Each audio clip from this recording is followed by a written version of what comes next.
Winter season in full swing and temperatures reaching their lowest. One homeowner here in the east is in search of some answers after dealing with severe septic issues that has left him and his family without heat on Christmas night and continuing to this day. He says his efforts to get help from the home company have gone unanswered. Our Charlene Richards spoke to the homeowner and the company that built the home about the issue. Home ownership rarely comes without issues, but one Martin County man says his months-long problems with his septic system have turned into a nightmare. He never imagined it would spiral into being with the broken heating system in winter. I work in heat in the summer and cold in the winter, so I want to come home. I want to be warm.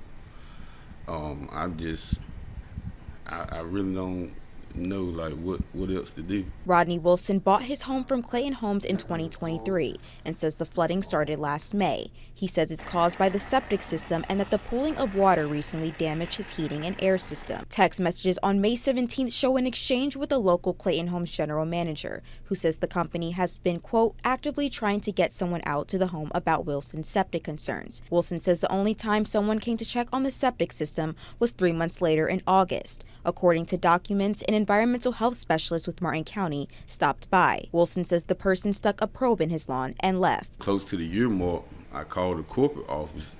They sent me on a wild goose chase, go to the health department.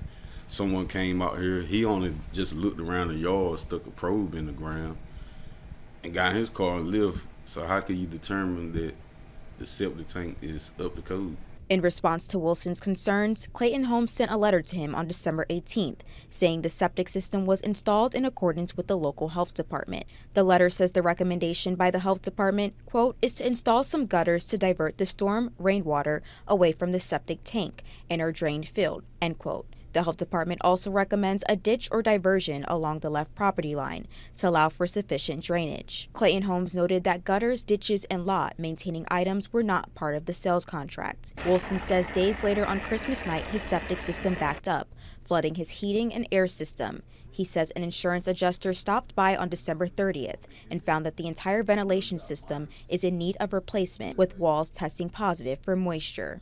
After a long periodically contact them to the home office like you supposed to, just a chain of command, telling them that I having problems with the septic. They telling me bogus things, oh, it's because of the rain. In a statement to WITN, Clayton Homes says customer service is a top priority for them, reiterating that the septic system was installed to code and that the issue raised falls outside of their direct responsibility. They say they are dedicated to helping Wilson and have been in touch surrounding next steps with the right parties. In Martin County, Charlene Richards, WITN News.